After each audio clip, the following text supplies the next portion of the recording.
Halo,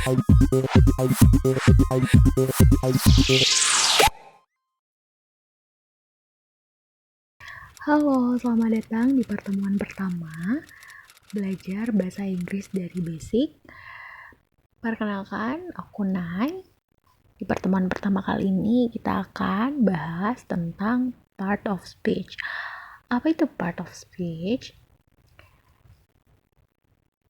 Part of speech yaitu klasifikasi kata yang dikategorikan melalui peran serta fungsi dalam kalimat dari suatu bahasa. Part of speech atau kelas kata fungsinya adalah untuk memahami bentuk kalimat dalam bahasa Inggris. Nah, part of speech atau kelas kata sendiri itu dibagi menjadi 8 yang biasa kita kenal, kita singkat gitu ya, singkatannya adalah Pancavib. P yang pertama pronoun, kata ganti. Yang kedua adjektif, kata sifat. Yang ketiga ada noun, kata benda. Keempat conjunction, kata sambung. Adverb, kata keterangan. Verb, kata kerja. Interjection, kata seru. Dan preposition, kata depan. Yang pertama ada pronoun atau kata ganti. Pronoun adalah kata yang digunakan untuk menggantikan noun. Pronoun yang mungkin biasa kita kenal gitu ya, I, you, we, they, she, he, it. Contohnya, apa sih kegunaannya kita belajar pronoun atau kata ganti? Kita lihat contoh di sini. Contohnya, Sri is a minister. Sri lives in Bandung. Sri is very tall. Jadi Sri adalah menteri. Sri tinggal di Bandung. Sri itu tinggi banget gitu orangnya. Agak kurang efektif kalimatnya karena ada pengulangan nama Sri di situ. Jadi kegunaannya pronoun adalah ini untuk menggantikan si noun atau Sri. Sri ini digantikan dengan she. Kata ganti dia perempuan adalah she. Jadi di sini kalimatnya menjadi Sri is a minister, she lives in Bandung, and she is very tall. Lalu contoh lain, Dino wears my jacket. Dino menggunakan jaketku, memakai jaketku. My di sini aku sebagai objek. Lalu di sini that chocolate is yours. Coklat itu punyamu. Nah, yours dan that itu juga merupakan pronoun, kata ganti. Untuk beberapa jenis pronoun akan kita pelajari di pertemuan selanjutnya. Untuk kelas kata yang kedua ada adjektif, kata sifat. Adjektif adalah kata yang digunakan untuk mendeskripsikan noun atau pronoun. Contohnya smart, set, handsome. Contohnya kalimatnya di sini adalah handsome man. Handsome sebagai adjektif dan man sebagai noun. Jadi handsome ini menjelaskan, mensifati, mendeskripsikan si man. Bagaimana sih si man ini terlihat gitu. Oh, si man ini terlihat, si man ini ganteng gitu. Atau she looks sad. Dia terlihat sedih.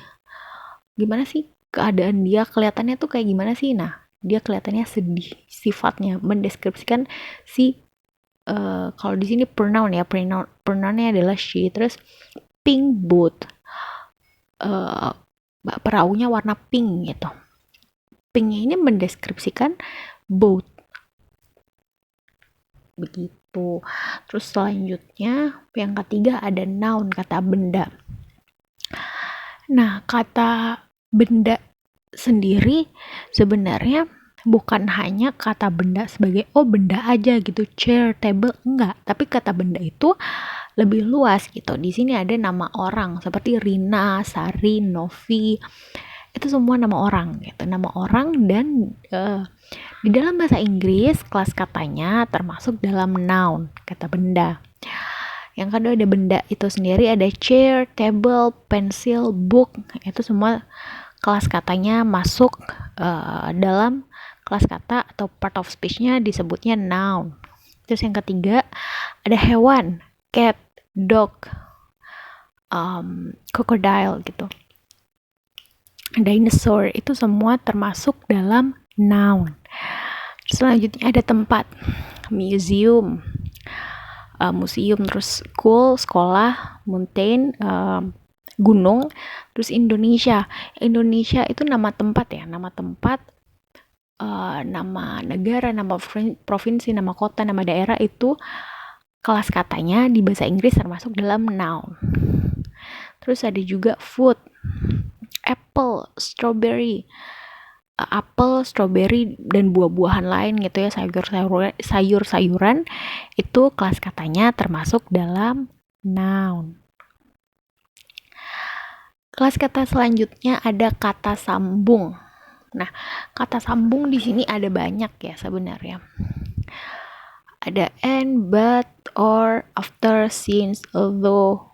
Terus ada juga conjunction yang berpasangan, yaitu di sini contohnya ada not only but also, either or, neither nor. Jadi kalau ada not only sudah pasti harus ada but also. Kalau ada either harus ada or. Kalau neither ada nor gitu. Contohnya di sini cat and dog. Conjunction, kata sambungnya adalah and. Di sini left or right. Lalu ada I had a terrible headache but I still went to school.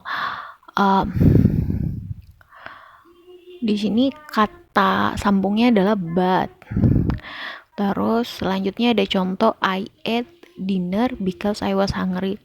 Jadi saya makan malam gitu karena saya kemarin tuh lapar banget gitu. Selanjutnya ada adverb, kata keterangan. Adverb atau kata keterangan berfungsi untuk memberikan keterangan baik pada verb, adjektif, sentence, atau bahkan adverb itu sendiri.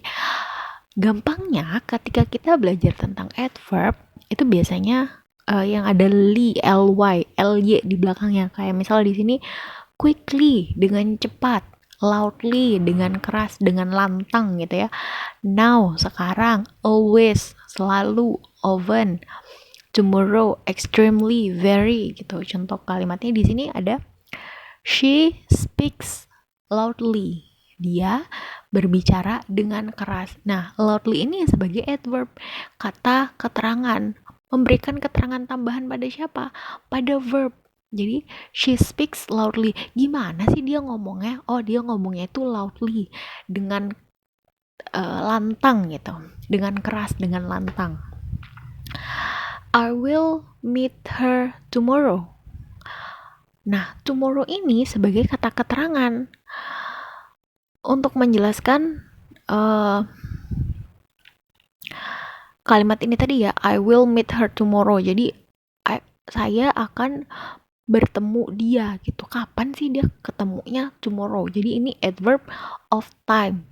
Tomorrow, now, yesterday gitu ya, adverb of time, keterangan waktu.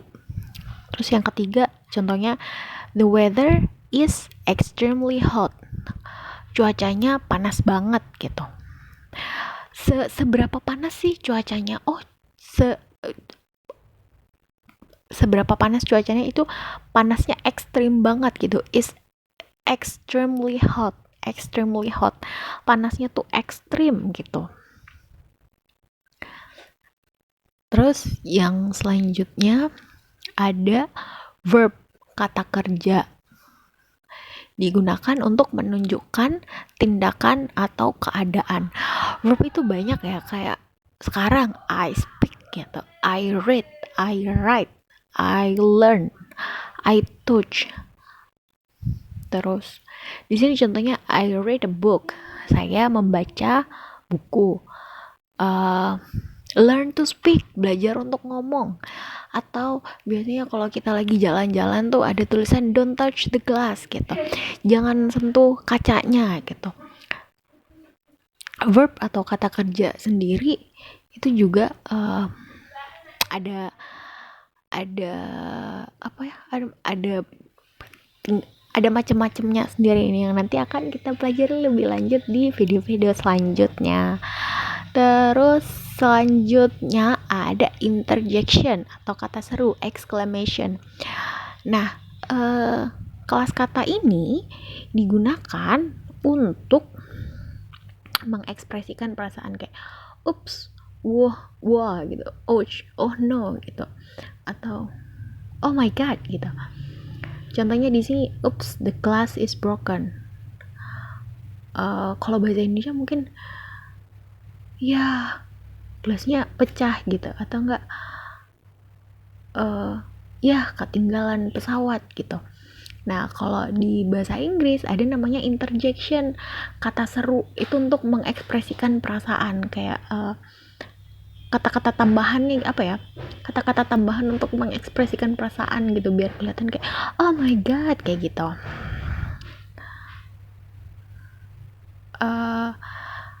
Terus yang terakhir ada preposition, kata depan.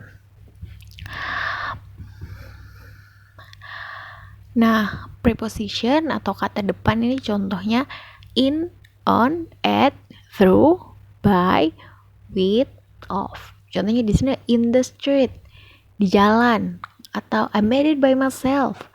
Saya bikin ini sendirian loh, by myself, oleh diri saya sendiri gitu.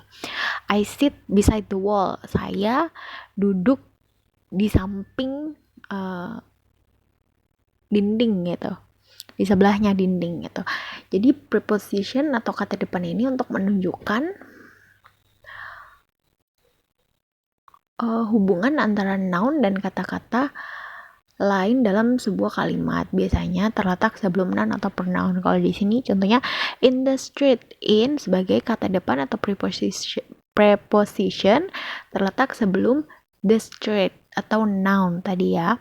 Terus di sini I made it by myself, by atau sebagai preposition atau kata depan terletak sebelum myself sebagai pronoun. Terus di sini yang ketiga ada I sit beside the wall. Beside sebagai preposition atau kata depan terletak sebelum the wall sebagai noun. Oke, sekian untuk penjelasan dari part of speech. Semoga penjelasannya cukup bisa dimengerti dan sampai jumpa di video pembelajaran selanjutnya. Bye.